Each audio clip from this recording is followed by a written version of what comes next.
Bonjour à tous ou bonsoir, moi je vais pas faire mon dieudonné. Je me présente, je m'appelle Alex, c'est ma première vidéo, alors faut me pardonner. Elle sera sûrement maladroite, pleine de défauts. Euh, alors moi je fais ma première vidéo, c'est un peu parce que quelqu'un comme Brahim Mouna, je sais pas si vous connaissez Brahim Mouna, mais c'est un artiste de rue, quelqu'un qui a son style.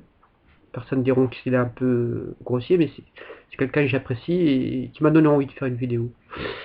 C'est une vidéo qui sera donc certainement très maladroite, hein. Il faut pas m'en vouloir, c'est vraiment ma première vidéo. Et puis je suis pas quelqu'un très doué à l'oral. J'ai envie un peu de... Alors je vais dire que c'est très égocentrique, très prétentieux, un peu de parler de mon parcours. C'est un parcours un peu chaotique, un peu atypique. Parce que je suis quelqu'un qui est vraiment l'archétype, enfin qui était l'archétype vraiment du politiquement correct.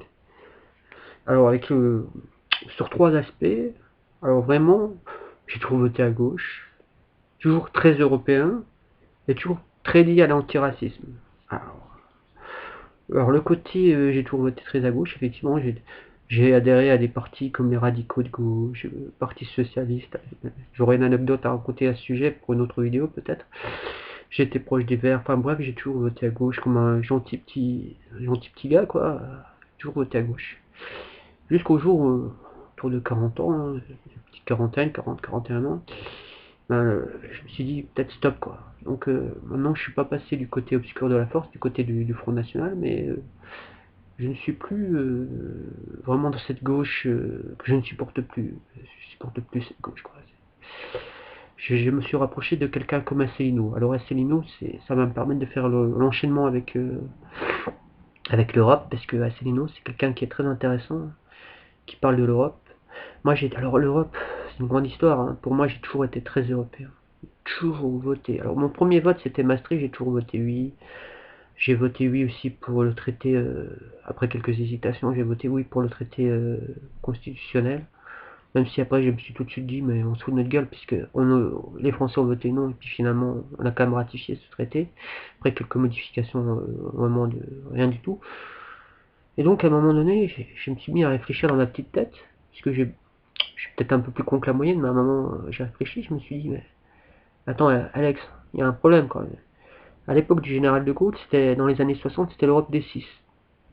Et il y avait déjà pas mal de difficultés. Et c'était le général de Gaulle. Alors imaginez maintenant, avec 28 États, le bazar que c'est de pouvoir faire l'unanimité. Asselineau explique ça très bien avec sa pédagogie. C'est exceptionnel comme il explique ça. C'est juste du n'importe quoi. Donc, alors certains me diront l'Europe, il ne faut pas tout rejeter. C'est sûr, il y a des choses, Ariane Espace, l'Airbus, le programme Eureka dans les années 80, Erasmus. Je connais Erasmus puisque je travaille en cité universitaire. C'est formidable, mais c'est des choses qui peuvent exister sans cette Europe technocratique, de toute façon. Même par des accords entre États-nations. Non, mais c'est juste, maintenant, c'est juste complètement ridicule cette Europe technocratique bruxelloise qui n'a plus d'âme, qui a plus rien, quoi. Prenons l'exemple de l'euro. Moi, j'ai cru un moment à tout ce blabla sur l'euro. Puis il faut quand même dire la vérité. Si, si un pays comme l'Allemagne est dans l'euro, l'Allemagne qui avait le Deutschmark, une monnaie forte, côtoie un autre pays comme la Grèce, qui est un pays plutôt Dolce Vita, comme l'Italie, le Dolce Vita, quoi, c'est tranquille. Et donc, vous imaginez comment une monnaie peut tenir avec des pays qui ont une vision aussi contradictoire des choses. Donc voilà, maintenant, il faut un peu réfléchir à ça, assigner des choses comme ça sur l'Europe qui nous entraîne, parce que comme on a réintégré l'OTAN grâce Merci-Sarkozy, mais maintenant on s'aligne de plus en plus sur des positions pro-américaines. On l'a vu depuis longtemps d'ailleurs, que ce soit le fait qu'on s'est impliqué dans la guerre du Kosovo, le fait la Libye, cette catastrophe libyenne, que la France a été en premier chef avec Sarko et BHL, la Syrie, où notre petit père Hollande a failli être encore plus belliqueux que les États-Unis et la Grande-Bretagne réunis. C'est catastrophique, on le voit en Ukraine. On suit une pente vraiment désastreuse. Donc voilà, c'est pour ça que, après réflexion, je pense que Asselineau dit les choses comme il faut dire, quoi. À un moment, il faut peut-être tout repartir sur des bases nouvelles, quoi.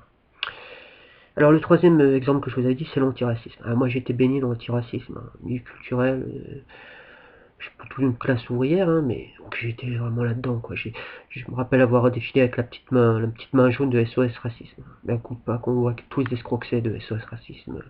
J'ai baigné là-dedans, donc j'ai fait la pétition contre le Front National, j'ai fait le slogan Front National, F comme fasciste, N comme nazi. J'étais là-dedans, dès qu'il y avait quelque chose, une phrase qui sortait un peu, j'étais le premier à ruer dans les brancards. Non. J'étais vraiment l'archétype du politiquement correct.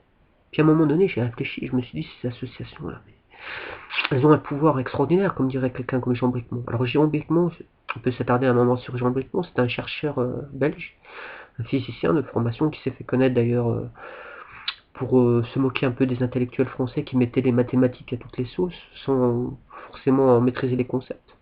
Jean Bricmont, c'est un amoureux de la liberté, un partisan de Noam Chomsky. Noam Chomsky est juste le plus grand intellectuel mondial, très controversé en France parce que, comme amoureux de la liberté d'expression, il avait fait signer une pétition en faveur de Forisson. Non pas qu'il était pour Forisson, mais simplement qu'il était pour sa liberté d'expression. Parce que nos intellectuels français, je vous dis tout de suite, les BHL, les Glucksmann et compagnie, ont tout de suite traité de Chomsky presque d'allié à Forisson. Bon, c'est autre chose. Donc, Jean Bricmont dit des choses très intéressantes sur, sur le fait que ces associations ont pris un pouvoir incroyable de s'autoproclamer à la place de l'État, de dire une telle est raciste, une telle est antisémite, et on a poursuivi Ciné. Bon, Ciné, on aime ou on n'aime pas, c'est un personnage assez loufoque qui est contre tout, à part les chats, le jazz et la cause palestinienne, et peut-être la picole, notre père Ciné, il n'aime pas grand-chose, hein. Donc on l'a poursuivi, d'ailleurs relaxé, pour un soi-disant antisémitisme. On a poursuivi Hector Morin pour antisémitisme, alors qu'il est juif, mais il était relaxé aussi. On a poursuivi Daniel Mermet, on a poursuivi Pierre Péan dans un autre domaine, le dossier rwandais, parce qu'il avait investigué. L'association LICRA a porté plainte contre lui pour injure raciale, il était aussi relaxé. On a poursuivi énormément de gens. Et bien sûr Dieudonné, tout le monde connaît l'affaire Dieudonné. Depuis 10 ans, cet humoriste exceptionnel est poursuivi alors, par toutes ces associations. Alors, pour parler de Dieudonné, moi je vous dis tout de suite, j'apprécie énormément l'acteur. C'est un acteur formidable. J'apprécie énormément l'humoriste. J'étais voir juste, bon, en dehors de YouTube, où je vais voir régulièrement toutes ses vidéos, j'ai vu ses deux derniers spectacles à Metz, Foxtrot et Azuzoa. C'est juste exceptionnel. Il est dans la lignée des Coluche et des Desproges. Alors ceux qui disent qu'il remplit pas les salles, c'est tout simplement ridicule, quoi.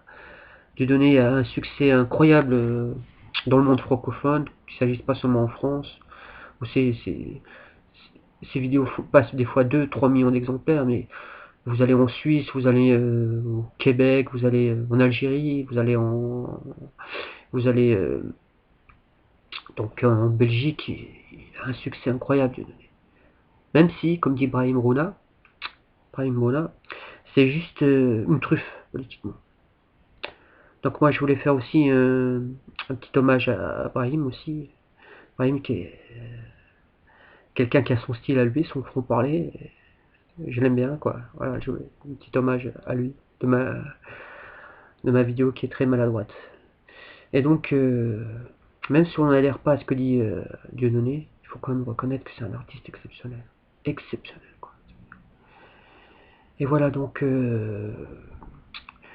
pour ma première vidéo, je voulais juste me situer comme ça, et je voulais faire comprendre qu'à un moment donné, grâce à Internet, grâce à des rencontres ou des gens qu'on voit, on peut quand même évoluer un peu, et puis essayer de dire qu'on arrête de nous prendre pour des cons, juste un petit peu, quoi. Voilà, c'était juste un petit passage. Merci.